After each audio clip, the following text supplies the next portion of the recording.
Hello everyone, it's Wezi here, back with another video. So, do you sometimes sit back in your life and start to think, you know what, if I had known what I know now, then I think things would be different? Yeah? Do you have such retrospective thoughts, right? That's what I have been thinking about for the last few months. So, let me put it this way. Today's video, I just want to talk about what I would tell my younger self if I was just starting my career. Let's just say I've just graduated and now I'm getting into the industry. This is what I'll tell myself if I was younger. Now, I've been working for the last, let me just put it, 10 years. I started work when I was around 20. So this is me. This is my first job. I'll put a picture here. So I was working as a data entry clerk. That was 2013. I started in August. I remember on the 20th. Well, yeah, around those dates. But yeah, so I've been working since 2013, but then I took a pause when I was doing school. So I would say I've been working for the last 10 years, and let's be honest, 10 years is a lot for someone to make a lot of mistakes. So I've made a lot of mistakes in my career. So this is just me telling myself to say, you know what, if you had known what you know now, this is what you would have done. But also, this is me trying to give some insights to younger folks. Let's say you have just graduated, or maybe you're in your teens, or you're in your 20s, or early 30s, or you're in your 40s, or maybe you're in your 50s, or maybe you're in your 60s, or maybe you're in your 70s, or 80s as well. Yeah, but anyway, I'm simply saying this is what I would tell my younger self. But now, I want this to be more interactive. Now, if you have watched this video to the end, I would also like to learn from you. What are some of the things that you would tell your younger self? Let's say you're 40 or you're 50 and you've watched this video and you'd be like, you know what, if I had known this when I was 30, I would have progressed so far. I'd just like to learn from you. But also, we have some young people that are maybe in their teens, they watch these videos, they would like to see what you write in the comment section, right? So let me not waste much of your time. So the first thing that I'll tell my younger self is, Wezi, always be a lifelong learner. Don't stop learning, right? So, you see, we are living in a fast paced world. I mean, today you learn this, tomorrow it's obsolete, it's no longer important, or it can't work in this environment, right? So, what I'll tell myself is, you know what, Wezi? Don't stop learning now, whether that's formal education, like getting more certificates or degrees, if you can, go for it. If it's getting just certifications, go for it. If it's just reading in your field, go for it. Learn as much as you can. Because let's be honest, we didn't hear much about AI in the 2016, 17s. Now, if you graduated before that, a lot has happened in terms of advancement of technology, right? So you may find that the things that you learned then, they are not even up to date, or they're obsolete now. So make sure you always keep learning and never stop. Read as much as you can, ask as many questions as you can, and yeah, just learn and never stop. So that's the first thing that I'll tell myself. You know what, learn as much as you can. Now let's go to the next point. The second point that I'll tell myself is, Wezi, be so good they can't ignore you. Now, I learned this from Cal Newport. He wrote a book, I think that's the title even, So Good They Can't Ignore You. Now, this book was talking about following your passion or not following your passion. What should you do? Because there's this view that people say, you know what, just follow your passion and then you'll be satisfied. You find your work fulfilling and everything. So he was kind of like saying, you know what, sometimes that's not always the case. This happens only in few people. But now, what I learned the most from this book is that you should get so good in your field that people can't ignore you, right? Whatever it is, whether it's IT, whether it's procurement, whether it's accounting, when people are mentioning names of people in that field, they should mention your name. They'd be like, oh, you know what, about IT, or there's this guy, James, is really good at software development, or there's this guy in construction, ABCD, he's really good, or there's this lady, oh, she's into accounting, she's really good. People should mention your name. Now, how do you get good at this?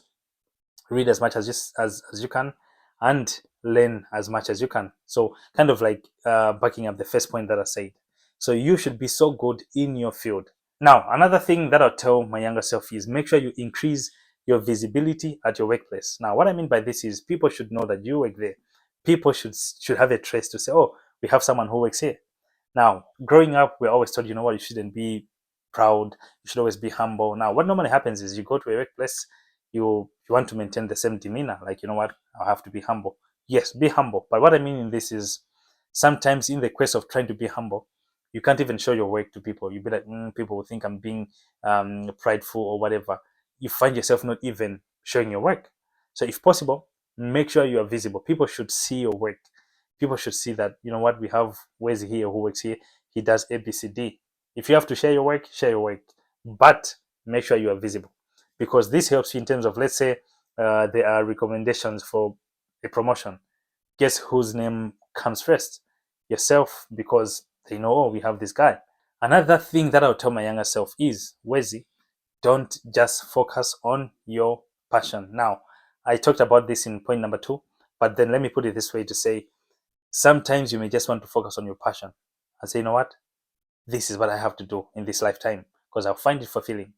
But you find yourself that you may not find work in your what you're passionate about. So I already did a video about this. I won't waste much time, but I'll just put the link here. You'll be able to watch that to do with the passion, because I was really passionate about music. I was really passionate about football or sports, but then I find myself working behind a desk as a procurement officer, right? So that's what I would also tell myself. Now, the point number 5, am I correct in the numbers? Yeah, I think point number 5 is make sure you live good with people. Make sure you build and maintain good relationships with people in your workplace or within your industry. Let's face it, guys. As far as you are living on earth, you will work with people, you will live with people, you do things with people. You yourself, you're a person as well. So the thing is, if you are maintaining some bad energy or some bad vibes, as we normally call it informally, if you're maintaining some bad vibes with people in your workplace, trust me, it won't be good for you. Because I mean, most of the times you spend our days at work, Mondays to Fridays, we're at work. So if the environment that you spend most of the time in is toxic for yourself because you haven't built good relationships with people, it'll be difficult for you. Now, what normally happens is it's people who recommend you for promotion. They'll be like, oh, you know what? Oh, this guy is really good. Oh, this guy is really good. Now, if you're not in good terms with people, oh, life may become a little bit difficult. So just make sure you are in good terms with people, right? Because, I mean, your relationship matters the most in your career. They do matter a lot. So build good relationships with people. Now, point number 6 is make sure you're always well dressed at your workplace. On every single day, make sure you're always well dressed, because how you are dressed is how you will be addressed. Now, let's be honest. You say, oh, I have a good heart or whatever, people should not judge me based on how they see me. But let's be honest, our first impression whenever we see someone else is always we judge them and be like, okay, so this is how they're dressed, so likely this is how they conduct themselves. Up until you have a chat with them, that's when you get to know more about them. But if not for that, you judge someone based on how you see them, right? So you just can say, oh, you know what, I have a good heart, so people should judge me based on my heart, not my dressing. Let's be honest, people will still judge you based on your dressing. So just dress decently, and you don't have to break the bank for you to buy designer clothes. No, just dress decently. That's what I'll tell myself if I was giving advice to the younger me. So another thing that I'll tell my younger self is do not take criticism personally. Now, let's be honest. We work with people, as I said, and people will give us feedback. Sometimes it will be positive, sometimes it will be negative, sometimes it will come off in a bad way, sometimes it will come off in a good way. Depending on how it comes, don't take it personally and be like, oh, you know what, I think this person hates me or whatever. No, they're simply giving feedback. If you take it in a negative way, trust me, you kind of like build some bad vibes with that person. You think they don't like you when simply they're trying to give you feedback. So make sure you take it in a positive way. Any type of feedback that you get, always get it in a positive way. Right. So let's go to the next point. So another thing that I'll tell my younger self would be, now this one may be a little bit controversial, but it depends on how people take it. So I'd like to hear from you as well. Don't stay at a job for a long time.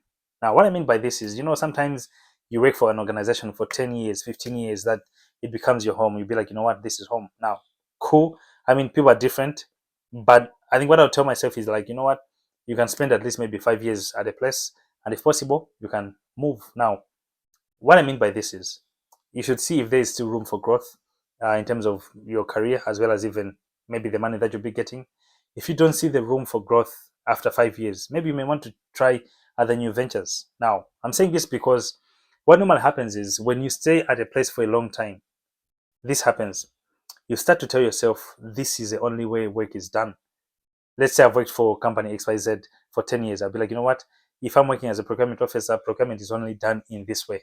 Uh, Now I'll start being afraid. Instead of applying for other jobs, I'll be like, you know what? No, I shouldn't, because I don't know if I can be able to do it. But the thing is, if you change jobs maybe 2 or 3 times, maybe in 10 years, you'll be able to know that, you know what, I can be able to break. I mean, I was able to get myself into that system. I was able to get myself into that system, and then you'll be able to build your confidence, right? So I would say, if possible, it just depends. I also did a video to say when you can be able to leave a job.